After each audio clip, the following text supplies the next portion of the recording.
যদি এমন হতো আমাদের কাজ না করেও আমাদের ইনকাম আসতে থাকতো, এই ভাবনা আমি আপনি কম বেশি ভেবেছি নিশ্চিত। আমাদের এই ভাবনা সত্যি করার জন্য একমাত্র উপায় হলো কম বয়স থেকেই আপনার ইনকামের কিছু অংশ সেভ করতে হবে এবং তাকে স্মার্টলি ইনভেস্ট করতে হবে। বেশিরভাগ লোক জানেও যে টাকা সেভ করতে হবে এবং ইনভেস্ট করতে হবে, কিন্তু এরই মধ্যে বেশিরভাগ লোক সঠিক ইনভেস্টমেন্ট করতে পারে না, কারণ সঠিক তথ্য না জানার জন্য যে আমরা কোথায় কোথায় টাকা ইনভেস্ট করতে পারি। এই ভিডিওতে 1 নয় 2 নয় 3ও নয়, মোট 5টা ইনভেস্টমেন্ট অপশন নিয়ে আলোচনা করব।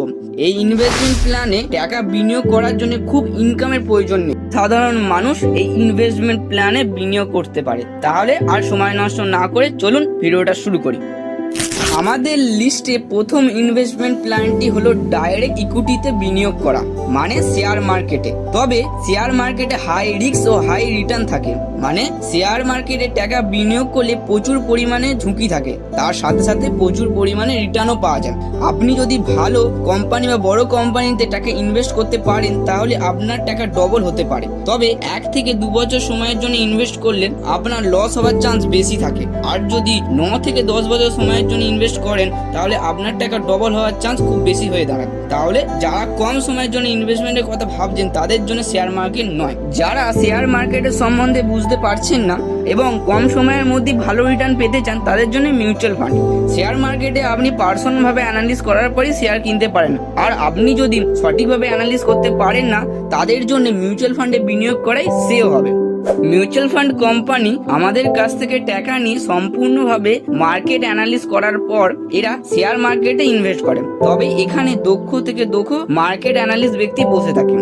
ওই জন্যই দেখবেন মিউচুয়াল ফান্ড শেয়ার মার্কেটের তুলনামূলক কম রিস্কি।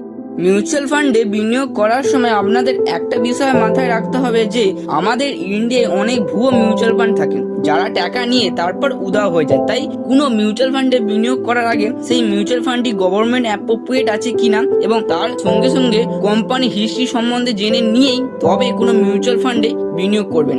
আর আপনি যদি মিউচুয়াল ফান্ড ও শেয়ার মার্কেট সম্বন্ধে সম্পূর্ণ ডিটেলসে ভিডিও চান তাহলে আমাকে কমেন্ট করে জানাতে পারেন।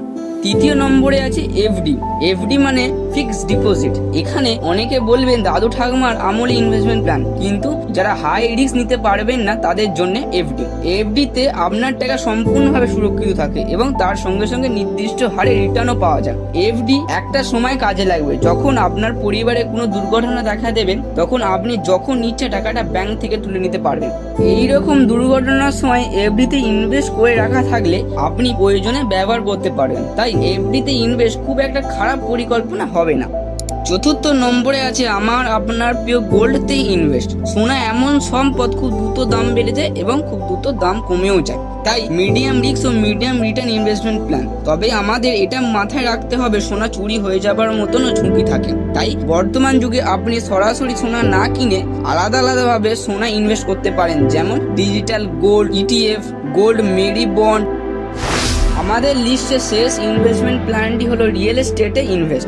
রিয়েল এস্টেটের কনসেপ্টটা হলো আপনাকে একটা প্রপার্টি কিনতে হবে, যখন তার দাম বেড়ে গেলে তাকে বিক্রয় করে দিতে হবে। তবে আপনাদের একটা জিনিস খেয়াল রাখতে হবে, যদি আপনি জমি ও দলিল সম্বন্ধে ভালোভাবে জানেন তবে রিয়েল এস্টেটে ইনভেস্ট করবেন, না হলে আপনার প্রতারণা হওয়ার সম্ভাবনা থাকে। কিন্তু রিয়েল এস্টেট কিনে রাখতে পারলে আপনি একটা ভালো রিটার্ন পাবে, এ নিয়ে কোনো সন্দেহ নেই।